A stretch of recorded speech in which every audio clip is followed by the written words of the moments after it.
We're going to change it up, just like a lot of NFL teams did with their coaching staffs. So we brought on for the first time this season, and one of the few times in this podcast existence, a guest. Find out more about the guest and find out more about the coaching staff we're going to talk about today. Stick with us on this episode of the Dynasty Six Pack.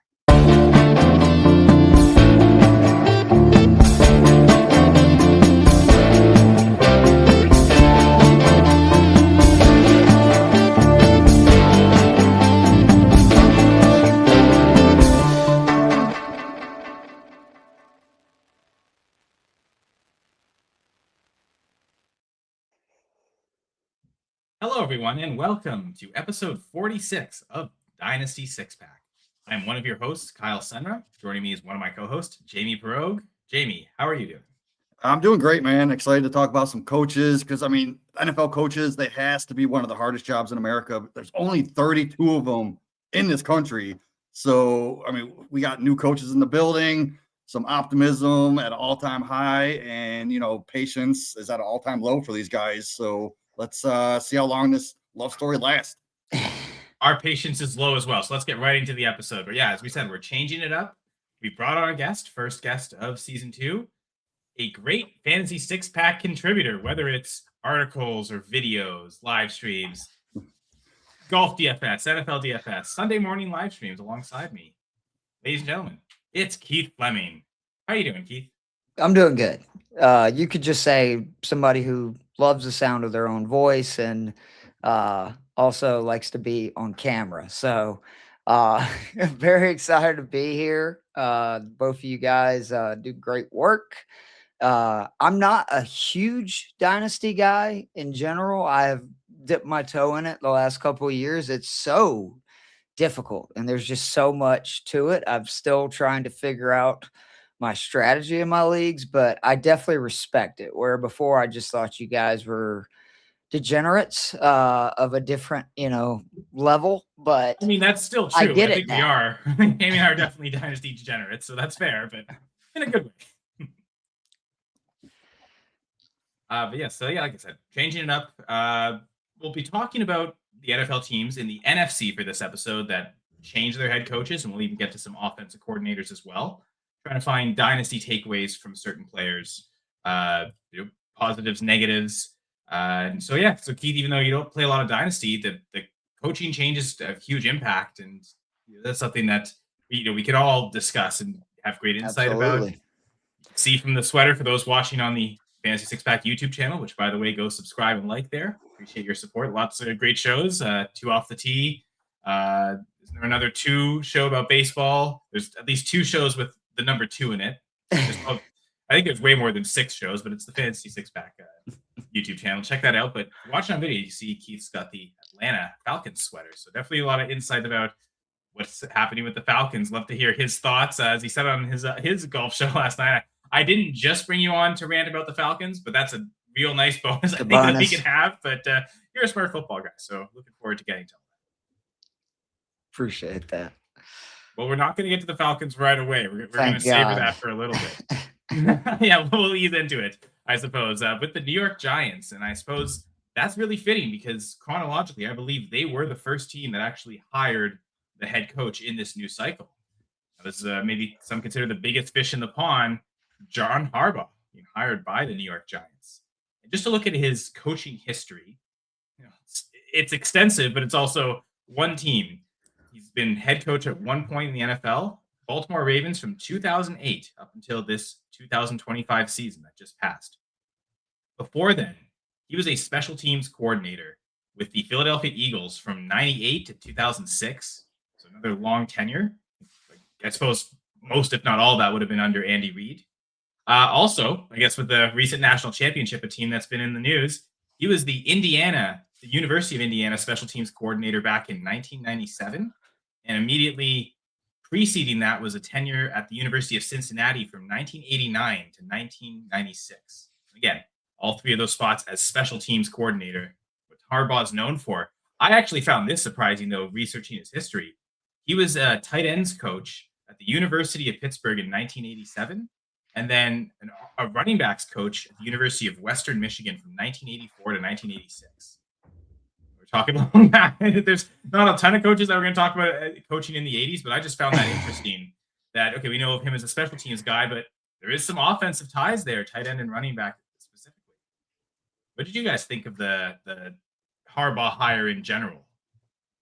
I mean, it's the belle of the ball, right? I know I was disappointed as a Falcons fan. That was who I wanted. I think that any team that gets Harbaugh, they're going to be prepared. They're going to be physical. They're going to be disciplined. And I think that if you look at the coaching staff he's put together, it's really impressive. I mean, with, Greg Roman as your running back coach, good things are coming. And I just think the Giants are the most likely candidate to have that big jump.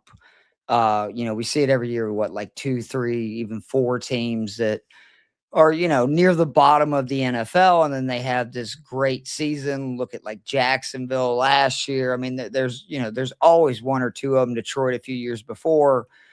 I like everything about what the Giants have. I think a really impressive young nucleus. I got to admit, Jaxson Dart is way better than I ever thought he could be. And that was without Malik Nabers, basically for the entire season, which is even more impressive. If they can get back a healthy Nabers, healthy Scatterboo, they have a franchise left tackle, go Dogs. And then the defense is the part that I don't think people are talking about. If they can address the secondary, which, between the draft picks that they have and the fact that, they got money to spend in free agency as well, I think this team could surprise people. They're going to get the benefit of that last place schedule, which is always a plus. For instance, my Falcons beating the Saints the last game of the season. I appreciate my co-host of our DFS show, Joe Matz, going through and telling me what the difference in which teams I'm playing, like Arizona to San Francisco, like that kind of difference of the 3rd place and 4th place schedule. So I think this is a home run hire. If you look at the Giants' history, the last time that they hired, what would be considered an older, experienced coach, they won 2 Super Bowls in like a 6-year period. So I think this is a match made in heaven. And I'm excited, man. I think the league is better when the Giants are good. And obviously they have a kind of a special place in my heart because of Joe Matz. So I guess the big takeaway is that even though Harbaugh doesn't specifically touch the offense as an offensive coordinator or play caller, we just think that he raises the level of the whole team to just perform better at all 3 phases. He's the ultimate CEO. Like, to me, he's proved that in Baltimore with all the different OCs and defensive coordinators that have gone through there. And he's got an eye for talent. I mean, there's no denying that because, again, a lot of his, coaches on his coaching staff have gone on to do big things. That's very true. And Jamie, Keith said earlier, like, Jaxson Dart did better than he thought. Jaxson Dart did better than anyone possibly thought, except Jamie Perog. Yeah, I was a huge Jaxson Dart believer, and boy, like I love him. He's in my top 10 dynasty quarterbacks right now. But Keith, you mentioned you were disappointed that Harbaugh didn't go to the Falcons. I was heartbroken when the Browns. I heard he had some potential interest going there because he's got actual deep roots in Cleveland. He grew up in Northeast Ohio. His mom's from Cleveland. He grew up a Cleveland Browns fan. Like I know he was a big fan of Art Modell. And when 7 years with the University of Cincinnati as well, as mentioned. Yeah, I think his dad even coached in Canton. So I was hoping he would come here because the Browns are a dumpster fire. We all know that. I thought John Harbaugh could be one of the guys that could change that going forward. Maybe down the line. Who knows? But right now, I guess the Browns just have to keep burning. We'll talk about them next week. Don't sleep on Todd Monken, though. I know it wasn't who you wanted. Kirby Smart thinks very highly of Todd Monken. I know that's a different, obviously college to NFL is different, but I think he can get something out of that offense, and that defense is legit really good. So I think that, sunny days ahead for Cleveland. I am excited for the Giants, though. Like you said, Jaxson Dart will get elevated. Scatterbo, he's got that running back ties and tight end. I know it was back in the 80s as tight end coach, but Theo Johnson, baby, let's get him working. Bellinger too. They have, I think, a couple of tight ends that you can use, and I'm just fascinated to see what they do in the draft. I think they have the 5th pick, 5th or 6th. I think they're going to add another receiver, personally. See, I think they should take the safety from Ohio State. It would kind of be, I know that would be a little early typically for when people take safeties, but I look at Baltimore.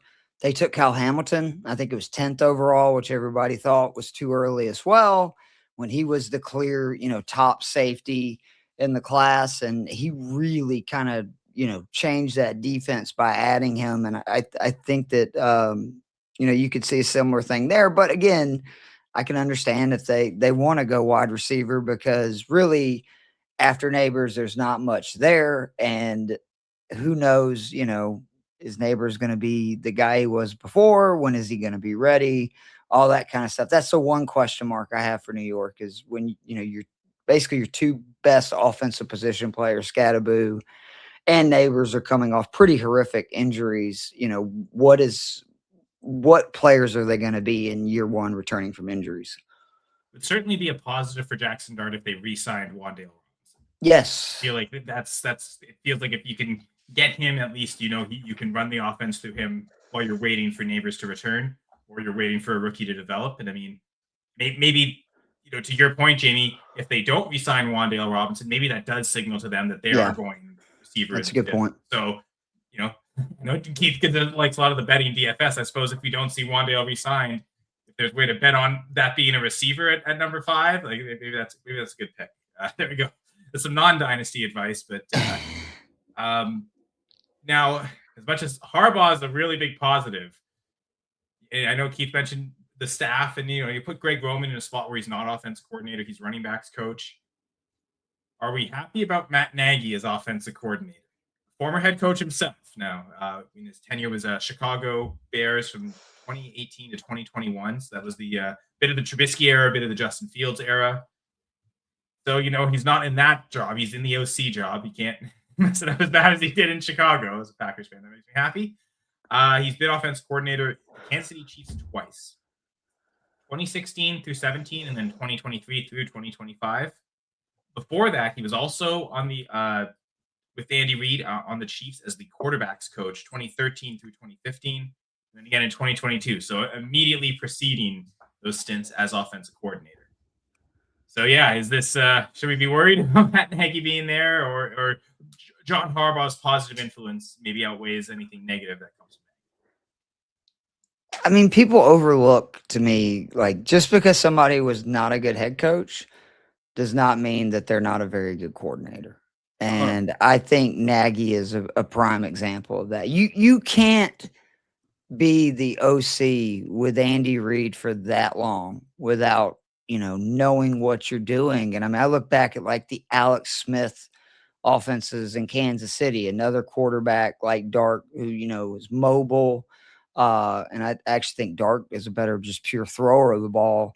I think they're going to have some really cool looks and stuff. And I mean, again, I think Dart is what Chicago hoped, Trubisky was going to be. And obviously he just was not that guy. So I would imagine he's excited about having a quarterback like Dart, with him not afraid to use his legs, but they just got to make sure that to take some of the kamikaze out of Dart, because he's so much fun to watch, but he's got to learn that you're going to get killed, trying to do some of the run plays and stuff that he did last year. So yeah, I can see more scrambles and less design runs for Dart, but he's still going to get his rushing yards. Oh yeah, no, I think that, he averaged almost, I think it was 8 points a game this year just as a runner.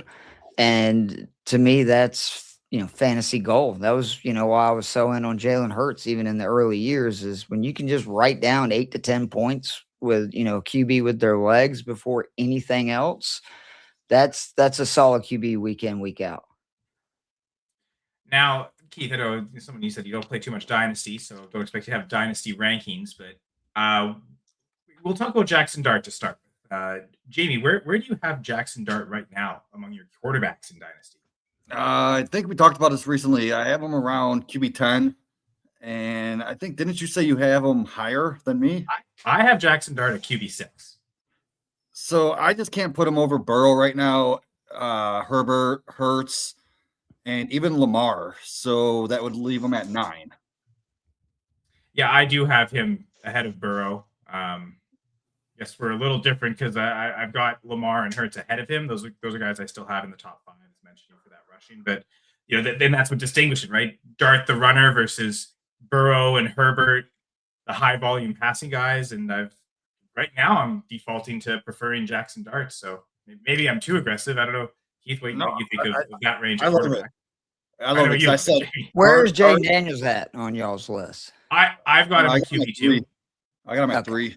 Yeah, I mean, I think of the young guys, as talented as Caleb is, and we finally saw it. Bo Nix too. I mean, I've got to start giving him his respect. I would put Dart, just behind Daniels in terms of fantasy production because of the running, and I don't know how long it's going to take some people to realize that the rushing quarterback is where it's at. 2 years ago, I got very lucky, was all over Jaden Daniels, and it was not. I never thought he was going to have the passing year that he did, like the efficiency and all the passing touchdowns. But I knew he was going to run. And then again this year, like the 2 quarterbacks that I drafted over and over again were Daniel Jones and Drake May, because their value, like that's what I'm looking for in each draft now, is just what quarterback that is going to run a lot is going outside of, like the names that we normally know, Jalen Hurts, etc., because they're cheat codes. I mean, they really are. Like, think about the year Hurts had this year, and he's still I think a top 5 quarterback in fantasy points per game at the position. I mean, it's too easy for those guys. I know Dart had a stretch where he scored 18 points or more in like 6-7 straight starts. And I think that this coaching hire, the fact that I am surprised the GM was able to keep his job as long as he did, but I think they're going to start making some better selections. And just, again, if Scatterboo and Nabers come back, 90% of what we've seen from them so far, I don't know too many QBs that wouldn't sign up for that kind of physical runner, so you can play action, and then just Nabers who's going to get open all the time. Yeah, I love that you brought up Hurts, because I was on a podcast yesterday, the Sports Affiliation with Joe Carlton, and I was talking about Jaxson Dart, and I said he could jump up in that top 5 like we've seen Jalen Hurts at times, just because of his rushing ability alone. So I love that you kind of backed me up on that. And to that credit of even a down year from Jalen Hurts, look it up, he's the QB7 in points. Yeah. I mean, it's just not. That's why, like, I get the people that still believe in the Burrows and stuff of the world. To me, it's very risky because they have to have such a good year in terms of passing touchdowns. Because let's be honest, you're getting so many more points for running than you are throwing. If they're not throwing a ton of touchdown passes, it's just so difficult for them to put up those performances week in and week out. I mean, even Caleb, who came on really strong, kind of second half of the season, he started running a lot more. He had a lot of games that he had like 30+ rushing yards. He threw in a couple of rushing touchdowns. And I mean, that's huge when you're talking about quarterbacks in fantasy. So let's flip over to the wide receiver now. The one we know will be there, Malik Nabers. Jamie, I've got Nabers at wide receiver 7 in Dynasty. Where do you have? Let's see. I got him at 5. Okay. Yeah. Maybe I'm being stubborn with Justin Jefferson. I have Jefferson 1 behind him. I mean, they're basically even for me. I could flip-flop them all day. I've got Jefferson 1 ahead of him. And honestly, Jamie, it is just right now coming down to the Jefferson's not coming off the torn ACL and Nabers is. And that's where. Yeah. I mean, if Nabers wasn't coming off of the ACL, I think we would have to put him up in that 3-4 range, like right behind maybe Puka, JSN, above CeeDee Lamb. Yeah. Any thoughts, Keith, about Malik Nabers entering this year? Just that he's going to be, especially if Wandell is not brought back. I mean, you can pretty much sign him up for 10 targets every single week. And I think that he's an immense talent that, again, he hasn't really got to play with Jaxson Dart, and look at the numbers that he put up with Daniel Jones the year before. I think he could have a huge year. And I know we're saying, well, the injury, but these guys are just coming back from those kind of things so much better, and in some cases, like, stronger. It seems like, I think, because maybe there was an issue there that actually led right to the ACL tear.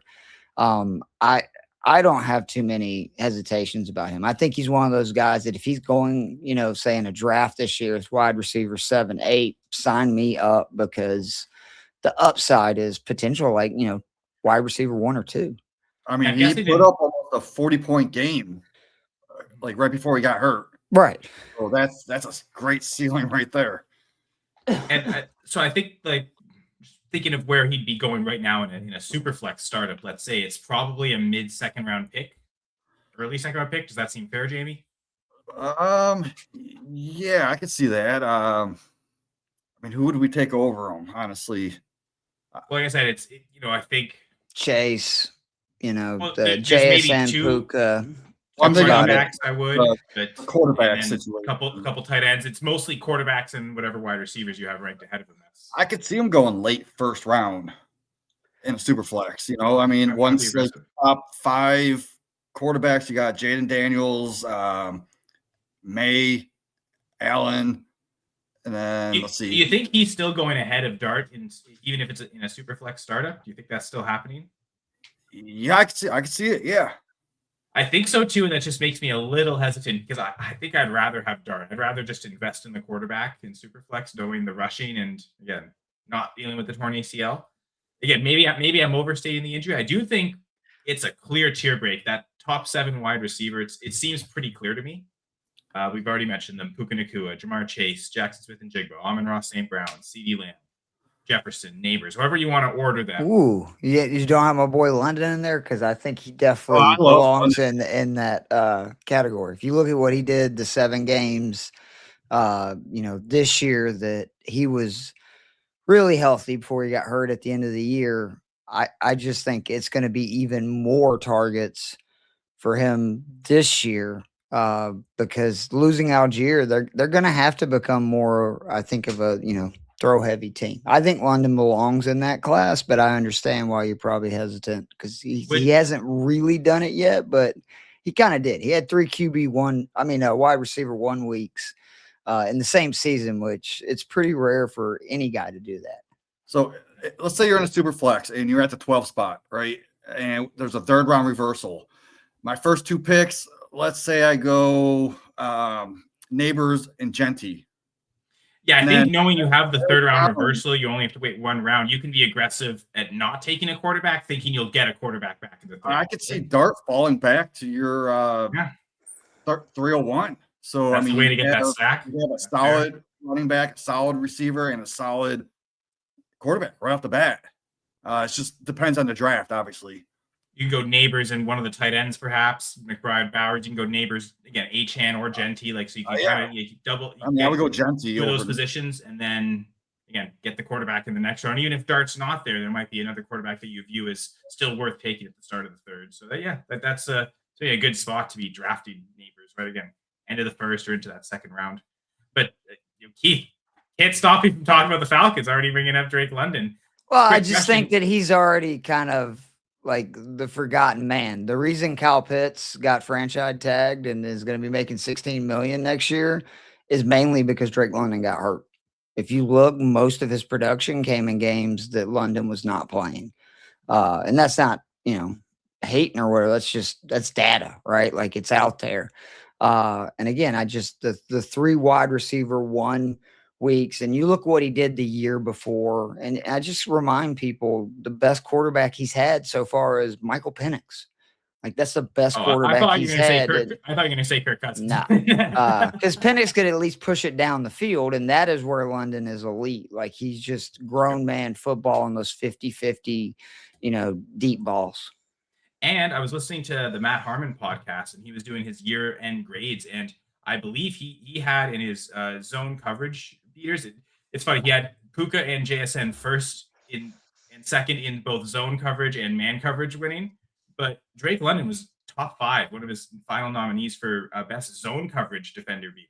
So for a guy we traditionally maybe think of more as a man coverage expert, he was actually incredible against zone coverage this year. It's what he did in college too. It's amazing that a guy that size, gets open against zone, but he did it in college too. It's like he was wide open all the time, and I don't know how you lose somebody that size, but it's good to see that is also happening at the pro level too. And so I guess as we transition from the Giants to the Falcons, Keith, would you rather have you can even answer this in redraft or even from I guess DFS a little bit about the matchups, but certainly in Dynasty, would you rather have Malik Nabers or Drake London? I think in Dynasty, I'd probably rather have Nabers because who knows what the Falcons quarterback situation is. For this season, I would still probably go London. I just think, again, he's going to get pounded with targets. Penix comes back. We saw how much he threw, obviously, to London. And, I have no idea, though, in the interim, like, what is the plan, but there's rumors that we're going to potentially give Malik Willis $30 million. If we do that, following giving Kirk Cousins $100 million guaranteed, coming off an Achilles injury, you lose a draft pick for tampering in the process, then draft a quarterback 8th overall weeks later, higher than most people had him projected, when his big red flag was injury history, and then he gets hurt. It's just at some point it's like, come on, we're becoming a parody of ourselves.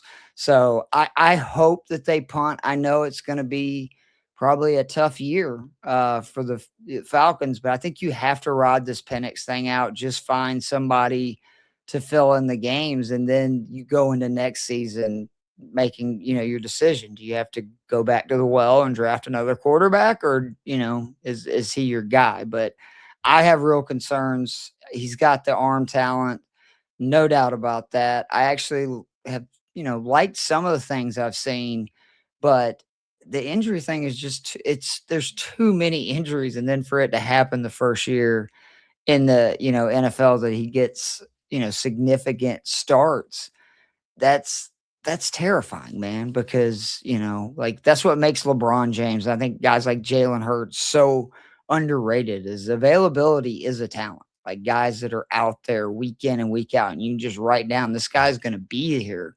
And I have no faith in Penix, staying healthy. Well, and I like the thought of aligning with the formats, right? Okay, if I really want to invest in Malik Nabers, Dynasty is probably the format to do it in, especially if you think he's got a good range or a value in startups. Whereas in redraft, you might go too early considering the risk of him coming off the injury. Mm-hmm. Maybe that's where it's a better format to invest in Drake London. But we've already really started the Falcons section. Let's officially talk about the Atlanta Falcons, though. Is there anything you want to say off the bat, Keith? Just that our fan base is fickle at the moment, but I remind people we've been through a lot. I joke that it's borderline an abusive relationship. I've been a fan of the Falcons since I can remember. My dad has been a fan of the Falcons since he can remember. He grew up telling me that, you can root for them, you can like them, but if you love them, they're going to break your fucking heart. And wise words, like normal. Pops was trying to give me some wisdom. And did I listen? No. But I mean, really all we want is a winning season, which it's sad, man. We have not made the playoffs since 2017. Only us and the Panthers and the Jets have longer streaks. It's awful, man. It's back to what I remember when I was younger, where, God, it sucks to think that like the glory days were Michael Vick, dogfighting Matt Ryan and losing a Super Bowl 28-3. But those were the highlights, man, of my lifetime, because normally they're just bad and losing. And I'm actually excited about the Stefanski hire. I think it's a good hire. A lot of Falcons fans are not impressed. I get it. You win in Cleveland, no offense, Jamie. I think that takes extra. Just like I tell people, winning in Atlanta is extra, right? That it's like, if you can do it in Atlanta, I really believe you can do it anywhere. So I'm pretty excited about him coming here. We were able to keep the D coordinator, which is huge. The defense looked really good. But again, if you want more just like what it is to be a Falcons fan, you get so excited about the Pierce trade. You're thinking, okay, we finally won one of these. Maybe it was worth giving up a first round draft pick to go get that dude. And, now he's probably going to spend the next year playing for the California Penal Code. It's not looking good. Yeah, I mean, you have a 2-time Coach of the Year going to the Falcons. I believe he had 2 seasons with 11 wins. On the Browns. So, he won a playoff game with the Browns. They pushed the Chiefs that year. Yeah. And if I remember correctly, in the division, they had to get like a 4th and 1 to beat Cleveland.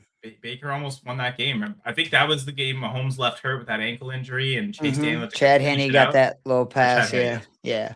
I know it was like so long ago, like 5 years ago. My kid was like 1 year old at the time, but the Browns did win a playoff game. It happened. We have proof. And it was Kevin Stefanski. I would say he was on the sideline. He actually wasn't. That was Chris Jones on the sideline as the head coach with Stefanski and COVID protocol. But still, it's almost even more amazing. But yes, 6 seasons as head coach of the Cleveland Browns from 2020 until 2025. Before that, he was also offensive coordinator for the Minnesota Vikings. Now, this is crazy. You guys know how long he was with the Vikings for? I don't know. 2-3 years. He was 2 years as offensive coordinator, so that is correct there, JD. His tenure with the Vikings dates back to 2006. Wow. So he worked up through the ranks. Exactly. And eventually, and through different positional coaches too in that time, tight ends coach, running backs coach, quarterbacks coach, and eventually, in 2018, getting the job of offensive coordinator. So he's worked with a lot of different positional groups. Yet I wonder if our first takeaway with the Falcons is Drake London, the wide receiver. That's the one positional group he's never worked with. But I was going to say, wheels up for Kyle Pitts. Oh, I think he's going to have plenty of ways to use him for sure. And with them franchise tagging him, I mean, I still think it's destiny that Kyle Pitts is going to leave Atlanta, and that's when he's going to, put up numbers that would I don't think you can ever justify going 4th, but justify being a first-round draft pick.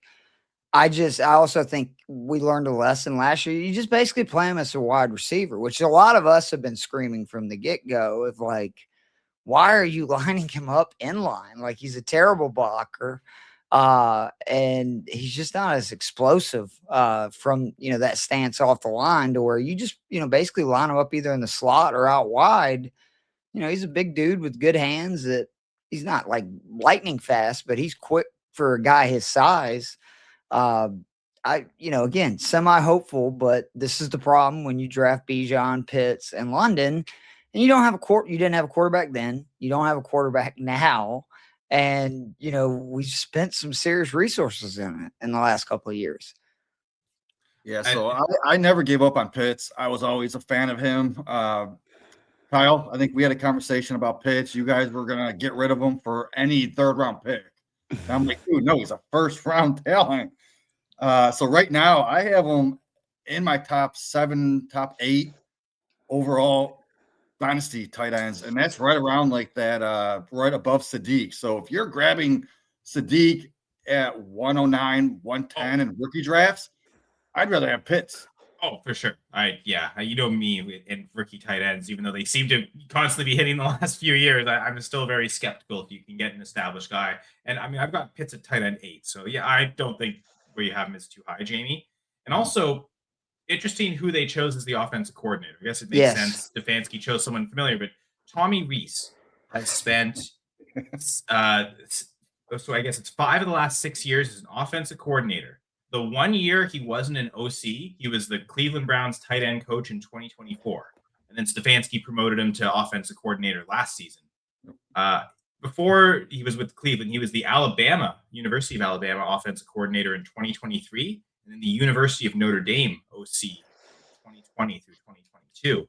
But I just find that interesting. A lot of time as an offensive coordinator over the last half decade, then 1 season as a tight ends coach with Cleveland. And then again, as offensive coordinator at Cleveland, him and Stefanski last year, they found ways to get both Harold Fannin and David Njoku involved. So I guess maybe the big takeaway here is Kyle Pitts. It is fair. I mean, who is the wide receiver 2 on the team? I expect he's probably going to be second on the team in targets. Oh, for sure. I mean, I think they figured that out last year. I mean, it's basically, if anyone can test that, it's probably Bijan, right? It's probably not even a wide receiver. Yeah. Those are probably your top 3, right? A receiver, a tight end, and a running back. And then the second wide receiver really feels like the 4th string guy on the team, whether it's Darnell Mooney or someone else, depending on who they sign. Or the one thing that will stay from the Raheem, era is very condensed offense. I find it hard to believe that this is still not going to be a very condensed offense where it's going to be a ton of Bijan, a ton of London, a ton of Pitts, and anybody else. I don't have very much fantasy faith in them. Let's put it that way. Especially with Algier leaving, I think whoever comes in, they're going to have to figure out somebody. But I do think that you're going to just see those guys get, feed the beast. It's funny because last offseason, I was thinking Austin Mack has a really good chance to make this team. And after everything he'd done in the CFL the previous year, nope. And now not only did the Falcons cut him last year, comes back to CFL, plays at Montreal year. They've just released him, even though they signed him to a big contract. So I think he's off to Edmonton now. But yeah, man, I was expecting big things from Austin Mack on the Falcons last year. Now he's not even in Montreal. So that's playing there. That's probably too much time spent on Austin Mack on the show. So I guess big winner is Kyle Pitts. I mean, just because Kyle Pitts is a winner, as we've already talked about Drake London, the huge impact there. I guess, Jamie, where do you have London in Dynasty? I know Keith's kind of thought where he thinks he should go. I have him right around 8, like kind of in that tier with St. Brown and Justin Jefferson right now. Okay. I mean, he's 24, 2 years younger than Jefferson, 2 years younger than St. Brown. So I put him in that Jefferson, St. Brown, London. But anything after that, at 9, 10, 11, there's a huge difference. Big tier break. So I like, for example, so you agree with Keith that he should be ahead of that tier break, not behind it, like I'm thinking, I guess. Oh yeah, like I'm not putting Tedero McMillan above Drake London, Garrett Wilson, George Pickens. There's no way I'm going to put him above Drake London. So I think London should be in that, like, right below the Malik Nabers for me, in that Justin Jefferson, St. Brown area. Yeah, so I guess you said like wide receiver 8. My wide receiver 8, and funny because as the day of recording, and also I guess we release this episode the same day. But today in the Fancy Six Pack Discord, one thing that was talked about was Nico Collins and why is he ranked so high in Dynasty? And he is my wide receiver 8, and someone I guess who's ranking him high sounds like who was asking why is he ranked so high in Dynasty? Was it Dave? We don't have to throw Dave Eddy. Let me see. No, Dave Whitcomb. Okay. He was asking why is he ranked inside the top 10? We have a right to our opinions, but Nico Collins is one of the best wide receivers in football. I know that the Texans have some other young weapons. I think that only helps him because he's not going to be getting double and triple teamed all the time. And I still believe in CJ Stroud. I still think that once they get the offensive line a little bit more straightened out, they made an improvement this year. Nico Collins is that dude 100%. So yeah, I mean, he would be probably the first name I would think of after basically the 7 guys you've mentioned in London. Well, and that's the thing. He is one of the guys I have ahead of London for him to be down. I've got London at wide receiver 10 right now. The other guy that production-wise, he should be top 10 is Rashee Rice. And that's where I have it right now. No idea what's happening, but if he's on the field, he should be a top 10 receiver. And I guess maybe I am ranking him too high, but those are the 2 that I think I would get. I figure you guys would contest the most on ahead of Drake London. I still think undeniably a top 10 receiver. Yeah. It's fair. Okay, so I guess that answers the Nico Collins question. But yes, again, great discussions in the Fantasy Six Pack Discord. I encourage everyone to check that out. Check out the website as well, fantasysixpack.net. I guess, Keith, do you want to move on from the Falcons? Well, what do you guys think is Bijan's max load before you start seeing diminishing returns? Because again, if you didn't watch the Falcons, you probably don't understand how much Tyler Algier was utilized, and rightfully so. This is one thing I tell people. I love Bijan. Bijan is electric. I still think it was a colossal mistake taking him at number 8 over Jalen Carter. Like when you have somebody that is you can put on your defensive line for a decade compared to a running back who basically is an asset that's going to lose value every year that he's on the roster. And then now we're going to have to pay him. I hate hearing about Jamar Gibbs, about to get the biggest running back contract ever, because I just immediately think, well, that means Bijan's going to get more. But there's an opportunity for him here. I mean, good God, I really don't know what the ceiling is with him potentially getting a bigger share of the carries, because we know he's going to be big time involved in the passing game.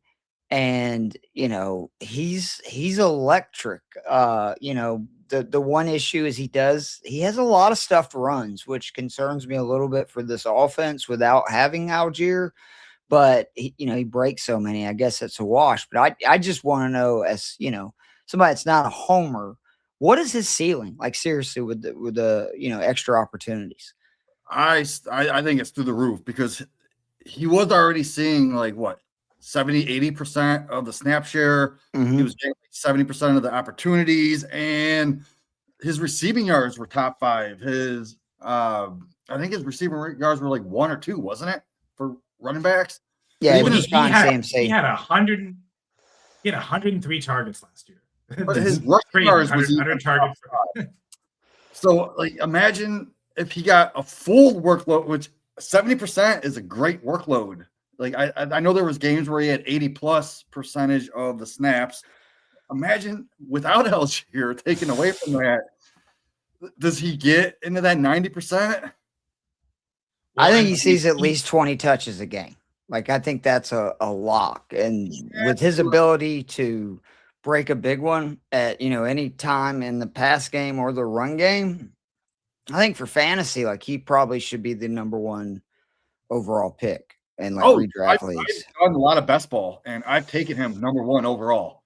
And when I have the number 2 pick and someone takes Gibbs or Puka, I'm so excited to get Bijan at number 2. I haven't seen him fall past the 3rd or 2nd pick yet.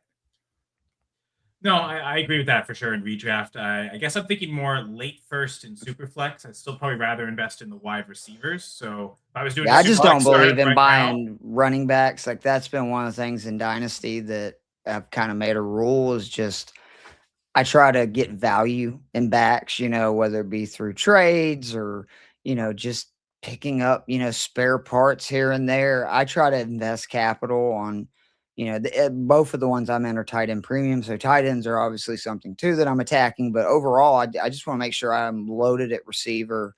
I have at least, a solid quarterback option, because both of them are super flex, preferably 2 guys that are starting week in and week out. And I just, it's kind of like the league. But we are seeing a shift to where I wonder if now is the league heading back to where running backs are getting, more teams are running because of the defensive looks that we're getting. They're no longer, everybody's going smaller, taking away the deep, big plays, and more teams are like, fine, you're going to, run nickel, you're going to run dime, we're going to run it right at you and see if you can stop it. I could see Bijan going as high as pick 4 in a super flex. I don't see him falling past pick 6 or 7, 6, 7. So someone like me is probably not going to get Bijan in start. I'm passing on him. That's not how I build my dynasty. What is he, 23, 24? How old is Bijan? He just turned 24. Yeah. Now, to Keith's point earlier, does it get to a point where he almost gets too many carries and too many receptions? Back-to-back years, he's had over 360 touches, so carries and catches combined. But, again, he had 365, almost one in 24, a full year later, he has the best season of his career. So he showed that after a heavy workload season, he could come back and still be incredibly efficient. Can he now do it a third year in a row is the real question. If he can. And moving forward, which is the other thing that concerns me, because again, the most Falcons thing ever is we re-sign him to this huge contract and we basically run the wheels off, in the last years of his rookie deal. Fair enough, but I think even with that risk of the running back, compare back to Malik Nabers. If I'm looking at both in a startup right now, I'm probably going with Bijan. If I'm looking at Justin Jefferson, I think I'm also going with Bijan. It's the guys just ahead. Jackson Smith and Jigba, CeeDee Lamb, Amon-Ra St. Brown. I'm probably taking those wide receivers, but there's that kind of middle gap, which I feel like is. And don't sleep on my boy J-Mo, who I think is going to eventually be in that class. All right, interesting. Well, I guess we actually might talk about Lions in a bit, but for now we're going to fly from Atlanta all the way to Arizona. And while flying, transition from being a Falcon into a Cardinal. How evolution works. Nice. I don't know science that well. I guess I don't know the Cardinals that well. But freaking Canadians. Well, it's funny. I don't know the Cardinals head coach well, but I certainly know his brother, Mike LaFleur, has been named as the head coach of the Arizona Cardinals. Has been tied to this whole, again, way back to Washington. Under Mike Shanahan, that whole Washington staff, how many different head coaches have come out of that? At least 5 or 6. I'm pretty sure. Wasn't Raheem Morris part of that staff?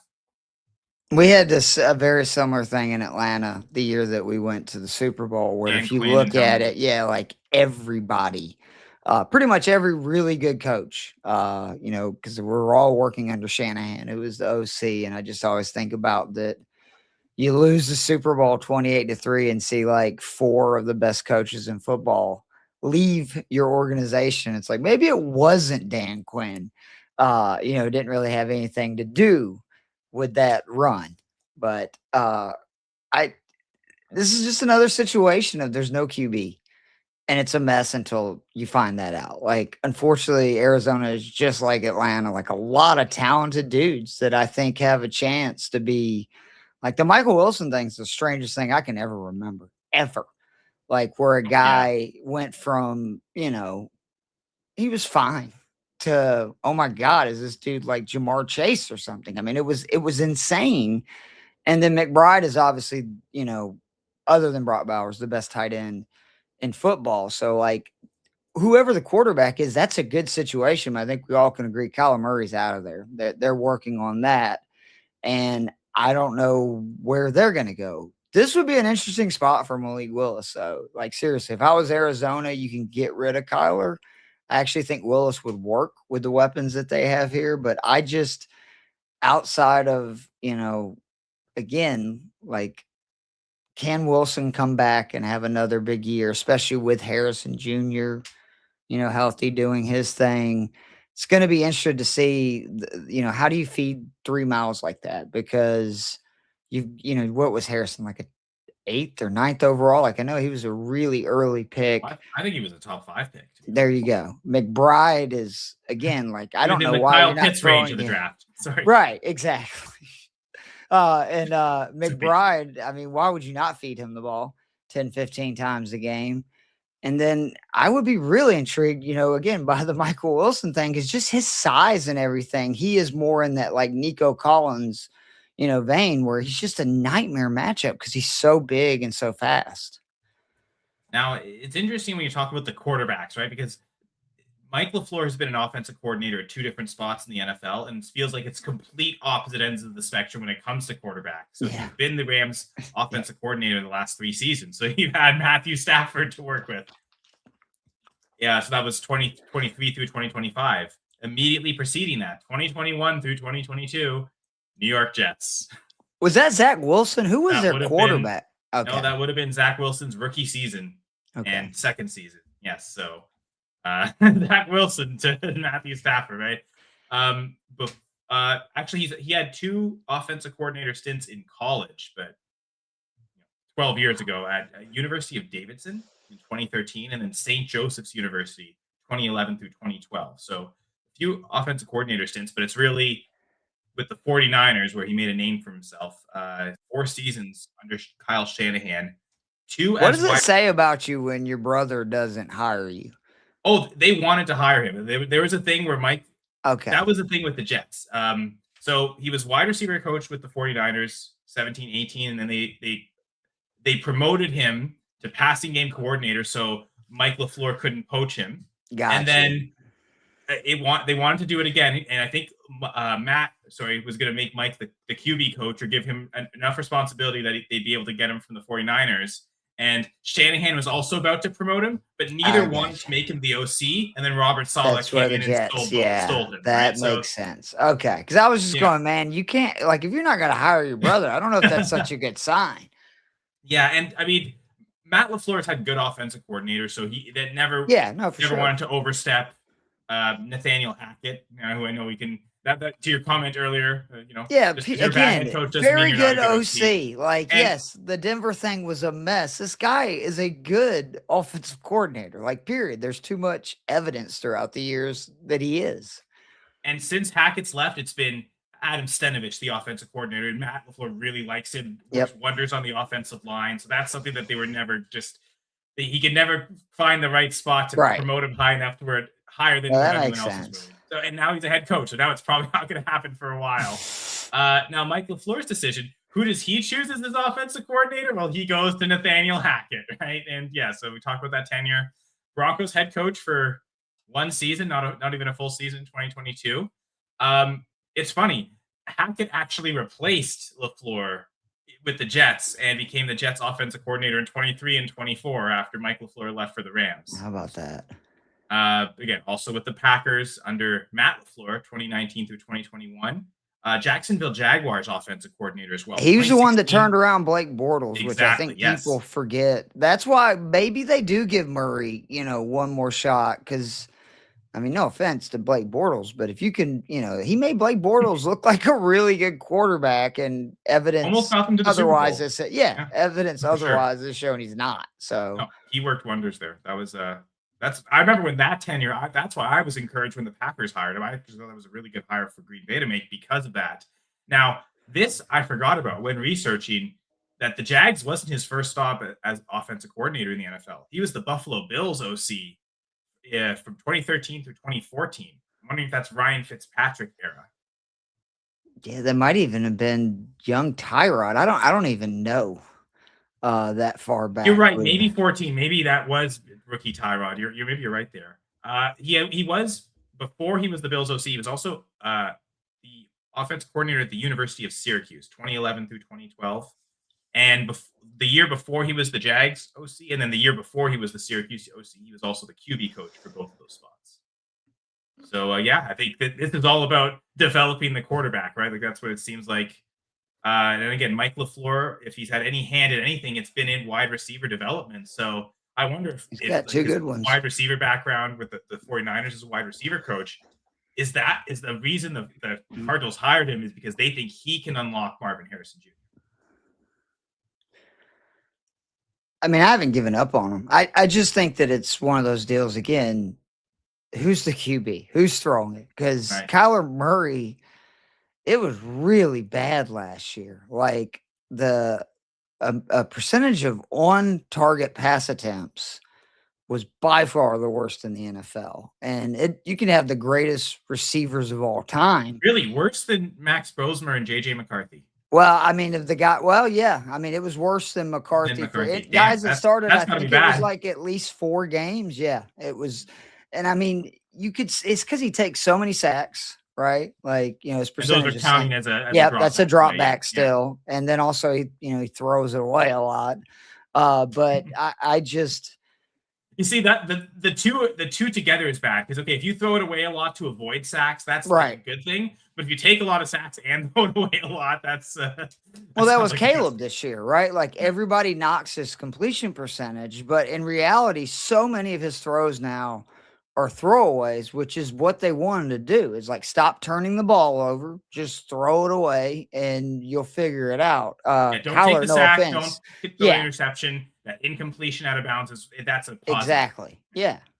So, I mean, you just look though what Jacoby Brissett did in unlocking Wilson and McBride, you'd have to think if they get a competent quarterback, good God. And I mean, again, I still believe in Harrison Jr. I just think that, this is a pretty rough start to his career. You look at the QB situation, the teams, really took a lot of scrutiny early. I still believe in him. I think the bigger issue is they're actually a better wide receiver on his team, right? Like on the other side of the field. Plus you have the alpha, tight end. So it's just, how do you figure out how to spread the wealth?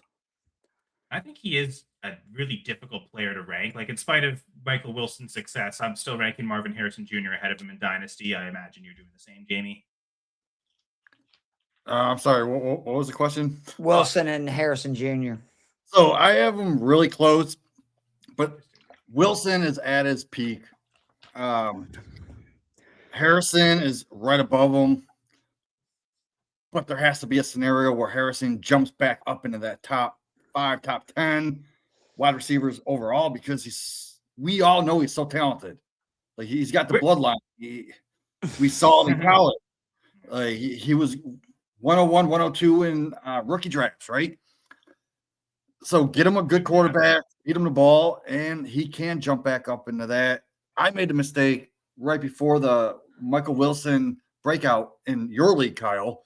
Yeah. I put him on the trade block, and I offered every single person in that league Michael Wilson for a 4th round. Everyone declined it except for the Doc. The Doc was the only smart one to smash accept. And I know you gave me that offer, and with all my wide receiver troubles, I still refused. Still won the league anyway somehow, but I definitely should have done that trade. Yeah, and I regretted it. Like, I was going to drop him, but he came out of nowhere, man, and I don't see him continuing this path to be. I can't put him in my top 30. No. Now, it's fair to be worried. I mean, what was it? 3 games basically accounted for, probably 60, 70% of his, fantasy output. I know he had, that stretch of 7 games or whatever down the stretch, but he had those 3 monster games, which have really inflated kind of his numbers. So I'm looking at someone else's rankings right now, someone I respect, and they have Casey Concepcion at 31, right behind Marvin Harrison Jr., right? Right behind Concepcion is Michael Wilson. So you're telling me Michael Wilson is worth the 106, 107 in a rookie draft? Hell no. That does seem expensive for Michael Wilson. Not a chance.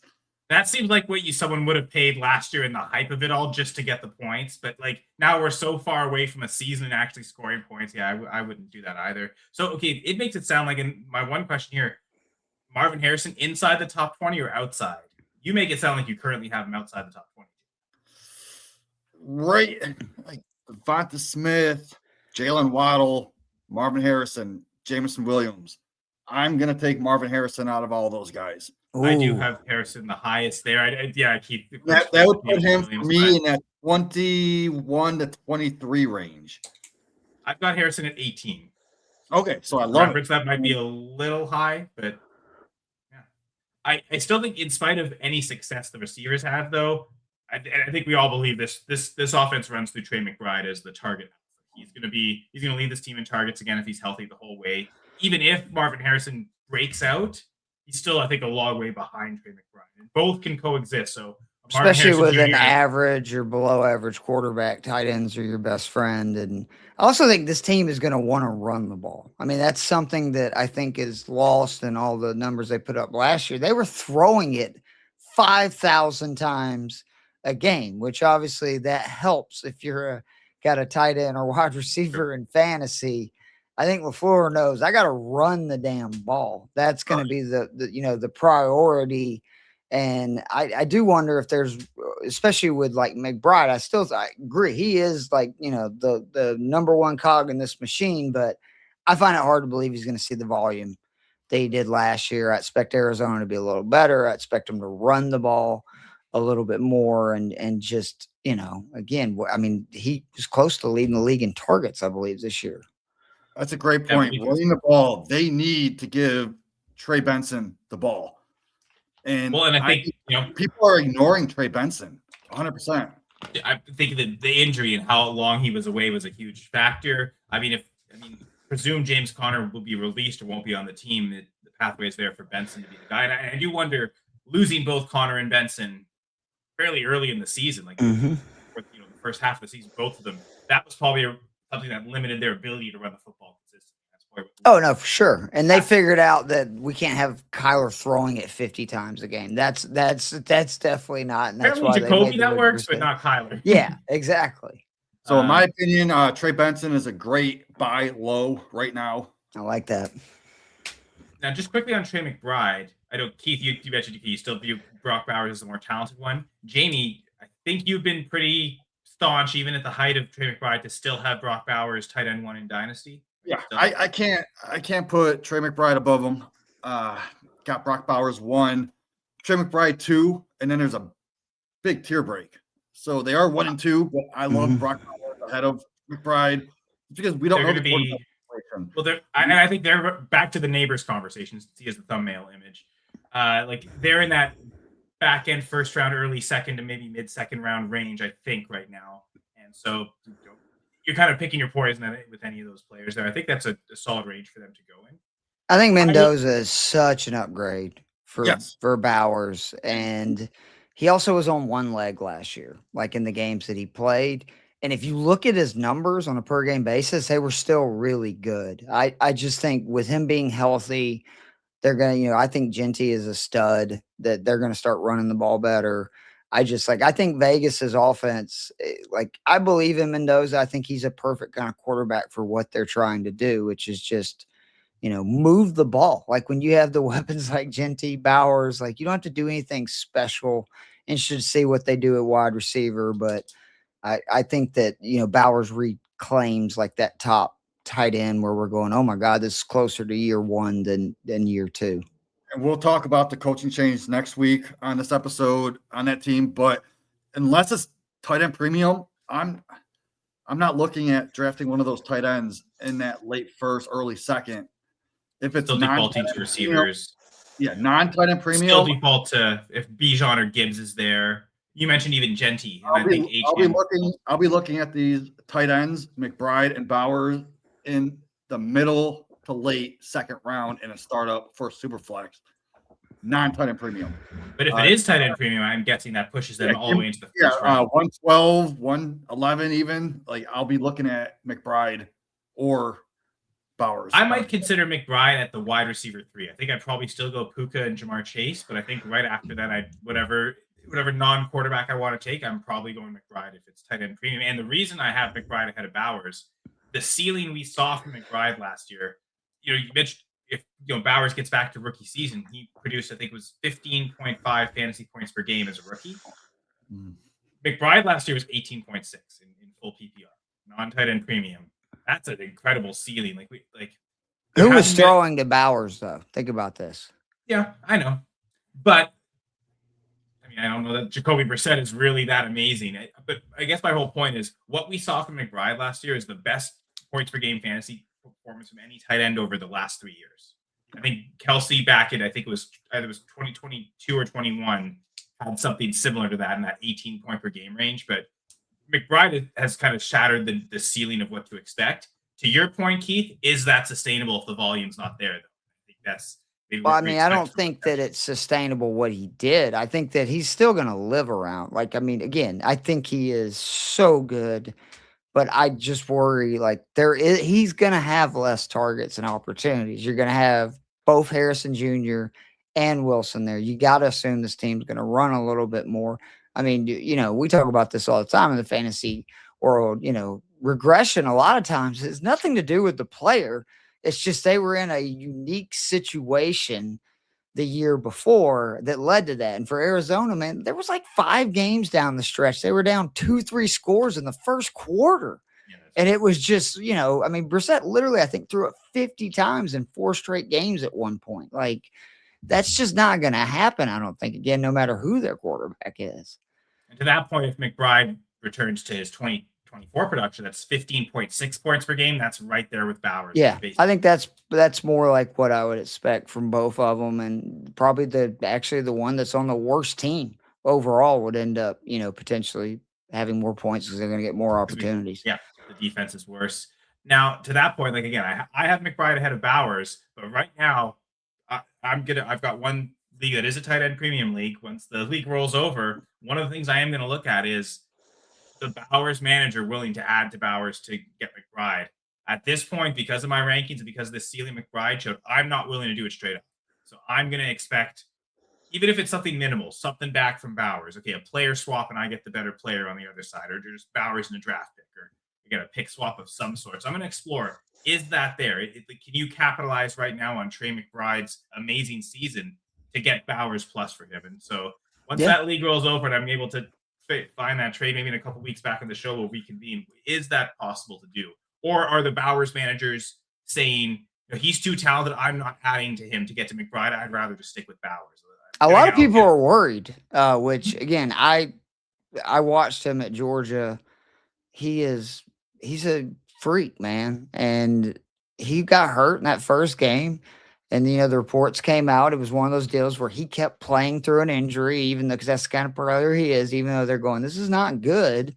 He didn't want to shut down his season after week one. He just wouldn't allow it. And that's what I'm saying. If he can do that on one leg with Geno Smith having just the most Geno Smith year ever, I would imagine you get him the number one pick in this draft.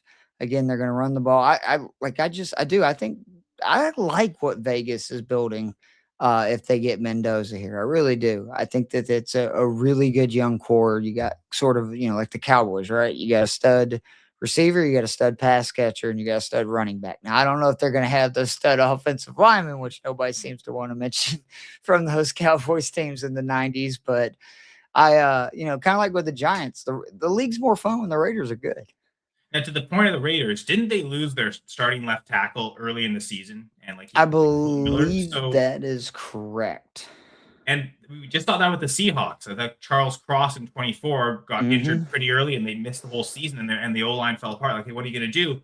Well, just getting your starting left tackle, your best offensive lineman back healthy, and having him for most of the season, just that alone should help upgrade. But yeah, it does feel like the Raiders are going to need to do a little more there. Should we do a little more at the end of the episode? Because in addition to these three teams that changed head coaches, 7 other NFC teams kept their head coach but have new offensive coordinators. And I gave the list in a Google Doc to these guys. Is there any of those 7 teams that you guys want to discuss? What is Tampa Bay doing? You're going to go with Zach Robinson, your former offensive coordinator. I was going to maybe lead to that one if no one else had an idea, but yeah, let's talk about. I just don't get it. I mean, I was the one like preaching patience with Robinson. It's his first time as an OC, but by the end of the tenure, not impressed. Like, not impressed at all. I didn't like the game plan, the scheme. And people were like, well, he's doing all this friggin' pistol because of Penix. He was running it with Cousins too a lot. Like, I don't know what the deal is. And I hate it for Tampa Bay because, man, Baker looks so good. And then they took Cohen away. And I think that you've seen in Tampa's offense because they still, man, like you look at all the young receivers they got. Bucky Irvin is a certified beast. Cade Otton's a very serviceable tight end. And I really think Baker's a really good quarterback. The question is, what offense are they going to be? Is it going to be more like what we saw last year or 2 years ago? Zach Robinson does not give me a lot of faith that it's going to be, a good, or a progression year for Tampa Bay's offense. Well, in Tampa, and think about Liam Cohen's progression, right? He was with the Rams for a bit. Zach Robinson, Rams QB coach, 22-23, and that's ultimately what got him, him and Raheem Morris working together there. Morris gets the Falcons head coach job in 24. He brings Robinson along with him. So are they hoping to recapture Liam Cohen magic in that, okay, he was with McVay, he knows the secret sauce. Right. And that is I wonder if that was a part of their thinking. Jamie, any thoughts about the Buccaneers and hiring Zach Robinson? I want to pivot. You mentioned the Rams. They got a new OC, Nate. I can't even pronounce it. It's Nate Scheelhaase. Okay. So I thought he was the front runner for the Browns head coach. And I'm so glad he didn't come here because I don't think he was ready to be a head coach. So I like the fact that he went to the Rams or stayed on the Rams and became the offensive coordinator because he was the passing coordinator. And we saw we saw how great that passing game was. So upgrading him to the OC, I kind of like that for the Rams.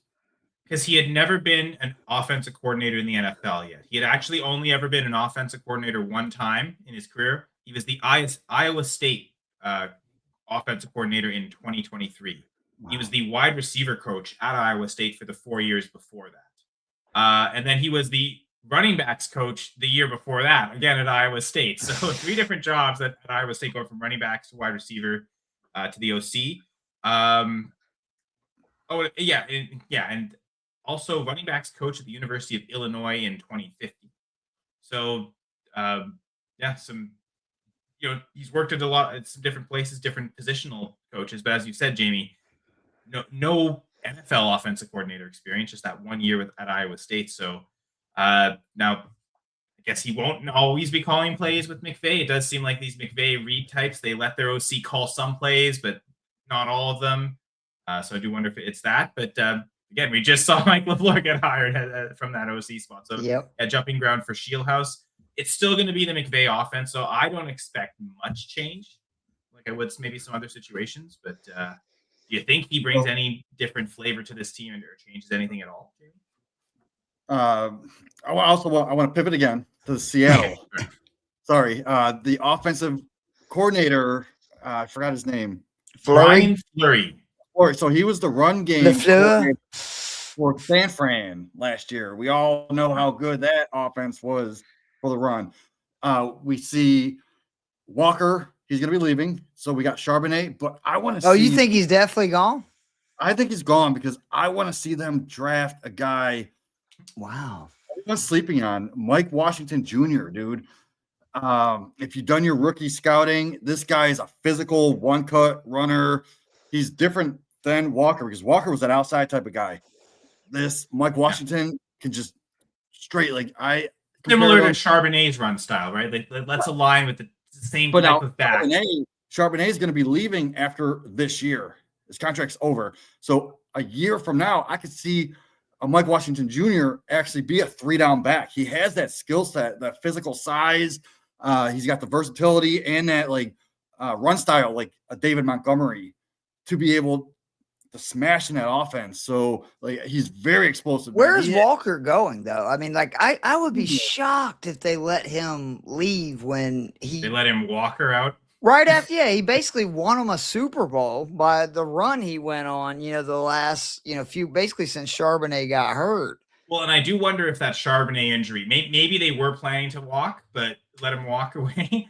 But because Charbonnet is hurt, maybe they feel like they don't have a choice, especially if he just got Super Bowl MVP. But because he just got Super Bowl MVP, this is his best opportunity. That's true. They could end up saying, okay, we want to be fair to you, but let's not get, carried away with some of these figures. And there's a lot of dumb franchises out there, to Jamie's point. So maybe he should have got them to sign that at the parade when they're all GM's drunk, right? That's the best time to take advantage. No kidding. But it's funny because I'm actually more interested in AJ Barner just because before Fleury was the run game coordinator, he was the tight ends coach for 3 years before that with the 49ers. So I do wonder if Barner and the step forward he took last year, if he can take another step further, perhaps you even get him and Arroyo on the field at the same time and both could develop because that team.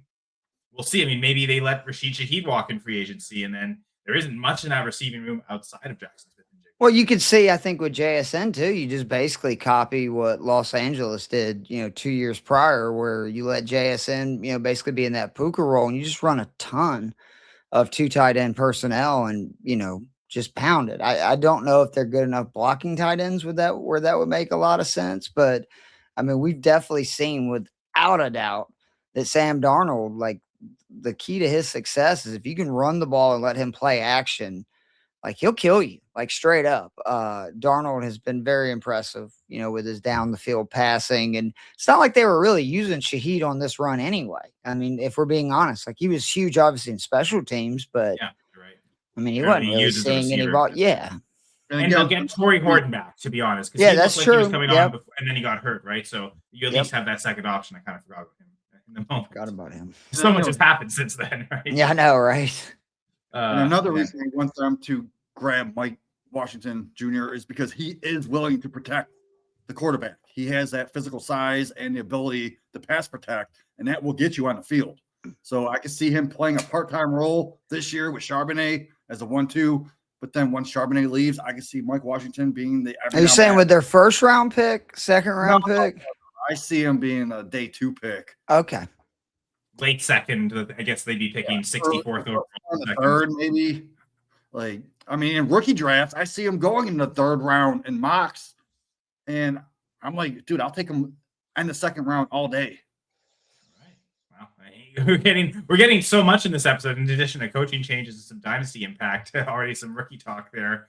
But Keith, this was fantastic. Glad to have you on as a guest. I think you're fantastic, dude. I think you guys are fantastic. I appreciate y'all having me on. Just love talking football with you guys, and this is why NFL is king, right? It's frigging February 25th. We're talking NFL. So I pivot to golf during this time of year, but thanks to, good guys like you, there's plenty of great discussion out there. And anytime you guys want me to come on, happy to be here. Big fan of both of your work.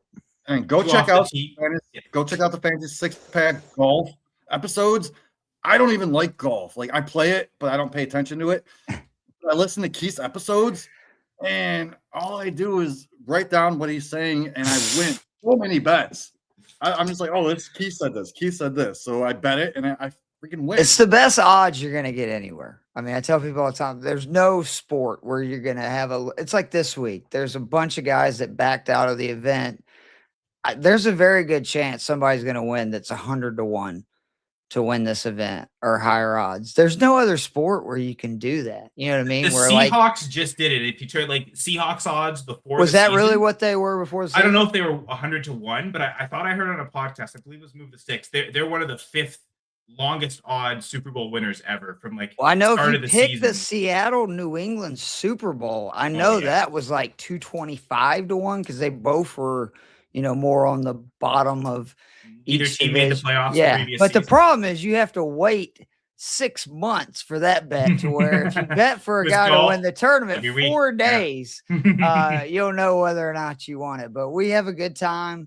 I write an article. It's free every week on fantasysixpack.net. And then if you, do what you should do and join the all access membership, I provide cheat sheets. You can, ask me in the PGA DFS Discord any questions or whatever. And I love just as much as I love talking football. I love talking golf, but I'm excited for this upcoming football season. It feels like the league's in a transitional point where we're finally getting out of, like the Kansas City every year. I think Philadelphia is finally stepping back, and we saw it with the Seattle New England Super Bowl. And I think that like these young quarterbacks, man, are really good. So are we going with the Falcons Browns Super Bowl pick? I'm sure that's probably more than plus 220. No. Both of the fans of the team instantly shot that. I want us to be bad just so we can, get a franchise quarterback because, man, like there's a lot of Falcons fans that were very hateful to Matt Ryan was there, and I never understood it. I think now they're understanding like that dude was great. And boy, do we miss them. And it's why it's unfair for teams like New England who had the greatest quarterback of all time. And they act like, oh, we had 5 years. I'm like, oh, you had 5 years. And now you have another, quarterback's probably going to be one of the best in the league for a decade. You're a Packers fan, though. What am I talking about here? Yeah, I know. I love it. It's great. I love the show, though. I love having you on, Keith. You mentioned the All Access membership. So really quick mention our promo code F6PPODS. F6PPODS, that gets you 15% off that all access membership. You mentioned some of those great benefits to that. And we benefited from Keith's great knowledge of football. And loved it that you got into the Dynasty Insights and talked ranking with us, even though it's a little out of your wheelhouse. It's great because you provide some great stuff for people to listen to. I do look forward to the draft every year in the Dynasty, like with the rookies. That's a lot of fun. This was a great episode. We'll talk about AFC coaching changes next week. But until then, for Keith Flemming and Jamie Perog, I'm Kyle Senra. And this was another episode of the Dynasty Six Pack.